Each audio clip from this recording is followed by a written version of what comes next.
मैं कभी नहीं कहता कि मेरे वीडियो अंत तक देखो, पर इस कहानी के लिए जरूर कहूंगा इस कहानी को अंत तक जरूर सुनना। अगर आपको कहीं भी लगे कि मैंने मिसगाइड किया है तो इसको डिसलाइक जरूर कर देना, ताकि अन्य लोगों का समय व्यर्थ ना हो। हाथ में गोल सा रस्सी का फंदा लिए अंशुल मेज पर खड़ा था। उसके कानों में सिर्फ टॉपर टॉपर शब्द गूंज रहा था। ऐसी क्या घटना हो गई थी अंशुल की जिंदगी में जो इस परिस्थिति में खड़ा था? वह अंशुल सक्सेना एक मिडिल क्लास फैमिली से, पापा बैंक में कैशियर और माँ गृहिणी। माँ बाप का लाडला अंशुल पढ़ाई में बहुत होनहार था और इस बात का उसके माँ और पिता को बहुत अभिमान भी था। सोसाइटी की और मोहल्ले की मीटिंग में उसके पापा उसकी तारीफ करते नहीं थकते थे। 8वीं क्लास में 95 प्लस स्कोर और 10वीं क्लास में 97.22। अंशुल डिस्ट्रिक्ट टॉपर था तो पापा को पार्टी भी देनी थी और मोहल्ले में सबको बुलाकर उनके सामने अंशुल को सम्मानित भी करना था। और पापा ने पार्टी में सबको बुलाकर सबके सामने ये अनाउंस भी कर दिया कि उनका लाडला इंजीनियर बनेगा। परंतु अंशुल को इससे कोई दिक्कत भी नहीं थी, क्योंकि उसने कभी खुद का फैसला लिया ही नहीं था, या फिर ये मान लो कि उसके माता पिता ने लेने नहीं दिया था। शुरुआत से अंशुल के माता पिता ही उसके फैसले लेते थे और धीरे धीरे ये उसके लिए परंपरा बन गई थी। सभी रिश्तेदारों ने और अंशु के माता पिता ने अंशु को बहुत ज्यादा हिदायत देकर कोटा में IIT की कोचिंग करने के लिए भेज दिया था। और हर दिन कोई न कोई रिश्तेदार और हर सुबह उसके मम्मी और पापा उसे कॉल करके अच्छे अंक लाने के लिए और टॉपर बनने के लिए हिदायत देते रहते थे।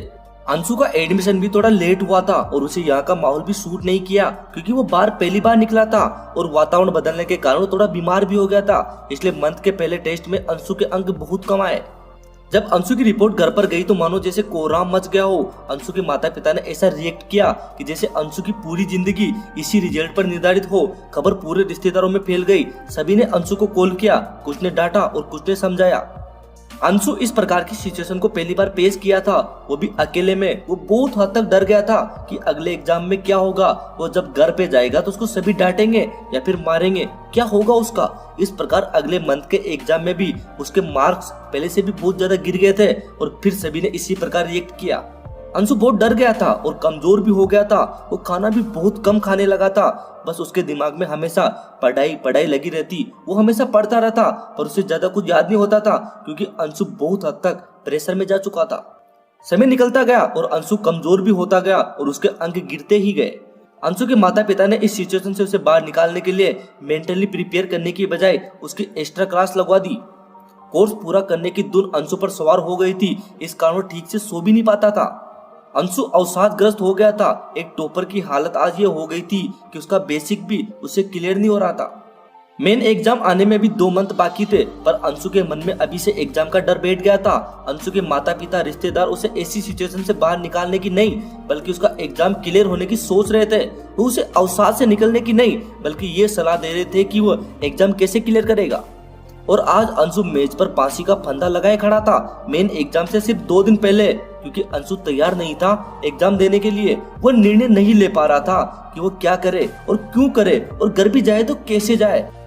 अंशु का दिल आज पहली बार बोल रहा था कि उसे नहीं बनना इंजीनियर, उसे नहीं बनना टॉपर। पर अब समय बहुत गुजर चुका था।